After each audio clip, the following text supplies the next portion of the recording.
Work at home ആയതുകൊണ്ടാണ് ഞാൻ rest എടുക്കട്ടാന്നും പറഞ്ഞുകൊണ്ടൊക്കെ കുറേ പേരൊക്കെ എനിക്ക് കമൻറ്റ് ചെയ്യുന്നുണ്ട് കേട്ടോ. അപ്പോൾ ഞാൻ പറയുന്നത് നമുക്ക് റെസ്റ്റ് ഒന്നുമില്ല കേട്ടോ, വർക്ക് അറ്റ് ഹോം എന്ന് പറഞ്ഞാൽ മാത്രമേ ഉള്ളൂ. നമ്മൾ ഓഫീസിൽ പോയിരിക്കണ എങ്ങനെയാണോ അതേപോലെ തന്നെ ആയിരിക്കട്ടെ നമുക്ക് വീട്ടിലും പണിയുള്ള വർക്ക് അറ്റ് ഹോം ആണെന്നുണ്ടെങ്കിൽ.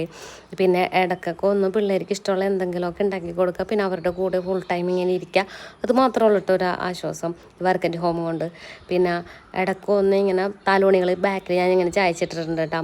നടു വേദന അങ്ങോട്ട് വരുമ്പോൾ നമുക്കൊന്ന് ഇടയ്ക്ക് ഇങ്ങനെ ഒന്ന് ചരിഞ്ഞ് കിടക്കുമ്പോൾ കിട്ടുന്ന ഒരു ആശ്വാസം. അത് മാത്രമേ ഉള്ളൂ ഈ വർക്ക് അറ്റ് ഹോം കൊണ്ടുള്ള ഒരു ബെനഫിറ്റ്. അപ്പോൾ ഇന്ന് തന്നെ ഫയൽ സബ്മിറ്റ് ചെയ്യേണ്ട കുറേ കാര്യങ്ങളൊക്കെ ഉണ്ട് കേട്ടോ. അപ്പോൾ നാളത്തേക്ക് മറ്റന്നൊക്കെ ഒന്ന് മാറ്റി വെക്കാൻ പറ്റില്ല, അത് വേഗം ചെയ്ത് തീർക്കേണ്ട കാര്യങ്ങളുണ്ട്. അപ്പോൾ അതുകൊണ്ട് ഞാൻ അതിന് വേണ്ടിയിട്ട് ഇങ്ങനെ ഇരിക്കേണ്ട ഡ്രോയിങ്ങൊക്കെ ഞാൻ ഇന്നലെ തന്നെ ഒരുവിധമൊക്കെ ഫിനിഷിങ് ആക്കി വെച്ചിട്ടുണ്ട്. ഇനിയിപ്പോൾ അത് സബ്മിറ്റ് ചെയ്യാനായിട്ടുള്ള തിരക്കുകളാണ്. അതിനിടയിൽ കൂടെ ഫോൺ വന്നിട്ടുണ്ട്. അപ്പോൾ റെസ്റ്റ് ഒന്നുമില്ല കേട്ടോ ഋഷിയാണ് ചേച്ചി. പിന്നെ എനിക്കൊരാൾ കമൻറ്റ് ഇട്ടിട്ടുണ്ടായിരുന്നു, ശിവാനി എന്ന് പറഞ്ഞിട്ട് ഒരാൾ. ആൾ എന്നേക്കാൾ ഇളയതാണ് മൂത്തതാണ് ഇതൊന്നും എനിക്കറിഞ്ഞൂടാ. ആളൊന്ന് പേര് മെൻഷൻ ചെയ്യുമെന്ന് പറഞ്ഞിട്ടുണ്ട്. അപ്പോൾ ശിവാനിക്ക് ഒരു ഹായ്. അപ്പോൾ എൻ്റെ കണ്ട വർക്ക് അറ്റ് ഹോമുകൾ അപ്പോൾ ഇങ്ങനെ തുടർന്നുകൊണ്ടിരിക്കേണ്ട. ഇനിയിപ്പോൾ 5:30 ഡ്യൂട്ടിക്ക് ഇറങ്ങാൻ പറ്റുമെന്ന് എനിക്ക് ഡ്യൂട്ടിയും കഴിഞ്ഞിട്ട് ഇറങ്ങാൻ പറ്റുമെന്ന് എനിക്ക് തോന്നണില്ല കേട്ടോ.